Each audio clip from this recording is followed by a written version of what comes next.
یہ کہتے ہیں نماز میں برے خیالات آتے ہیں. دیکھیں یہ سب کو آتے ہیں، خیالات تو سب کو آتے ہیں، کسی کو برے آتے ہیں، کسی کو فضول قسم کے آتے ہیں، اور کوئی اپنے خیالات کی بہت اچھے انداز سے حفاظت کرنے میں کامیاب ہوتا ہے. خیال کا آنا برا نہیں ہے، کیونکہ یہ تو شیطان کی طرف سے ہے اور یہ ہمارے قدرت و اختیار سے باہر ہے. برا یہ ہوتا ہے کہ آپ اس میں محو ہو جائیں، مشغول ہو جائیں، اس کو بنیاد بنا کر اس کے آگے پہ سوچنا شروع کر دیں. ایک خیال اچانک آیا تھا، شیطان نے ڈال کے پیچھے ہٹ گیا، باقی پوری فلم ہم چلا رہے ہیں، ٹریلر وہاں سے ہوا، فلم پوری ہم نے ختم کی.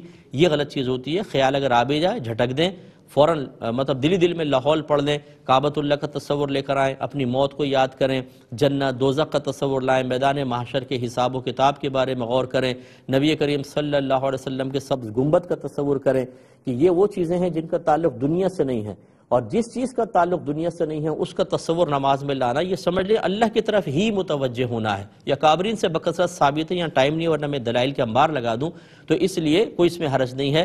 آپ اس طریقے سے ان وساوس سے نجات حاصل کریں.